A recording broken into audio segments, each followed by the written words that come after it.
Pero alalay lang kapatid sa lahat ng pinupukpok natin at alalay lang. So ikabit natin kaagad yung strainer dahil minsan, kadalasan, ito yung nakakalimutan. Tapos i-arrange na natin yung ating clutch housing, clutch lining, clutch hub at saka clutch boost. O yan, alternate yung ating clutch lining. Then yung tinuturo ko kanina kapatid, may mga tuldok yan, may mga guide yan na dapat ay naka-align siya sa mga tuldok. Dahil kung hindi, medyo basyo yan. Okay, kabit na yung spring. Tapos i-bolt na natin. Ayan.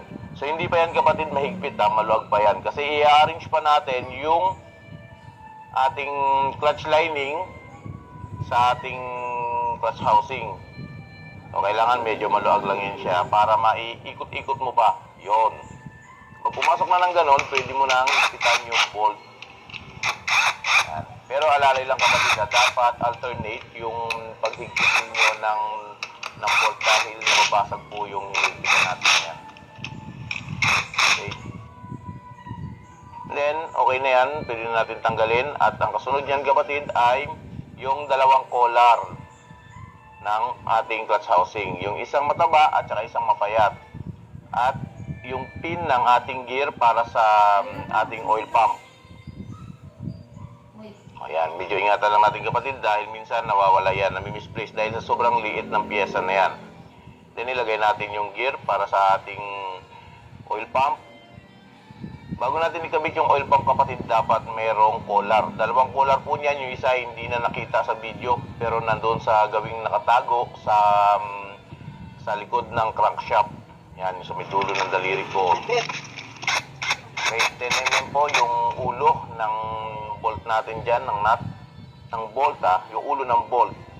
Yan, dito sa primary clutch kapatid, so mayroon ditong variable gear na dapat ina-arrange natin ng isa hanggang dalawang ipin. So mamaya papakita ko ba. Pero bago yan, itong clutch housing muna, spacer, at saka yung clutch assembly. So ayan kapatid, dapat iniikot mo muna yung gear bago mo i-engage sa gear ng clutch housing. Ayan, at sabay mo yan silang ikakabit. So minsan medyo nakakainis magkabit nito dahil minsan hindi tumatama, sumasala yung kanyang shafting doon sa clutch hub. Medyo natatagalan. Pero tuloy-tuloy mo lang kapatid, papasok din yan. May yung clutch shoe ng ating primary. Tapos crown washer.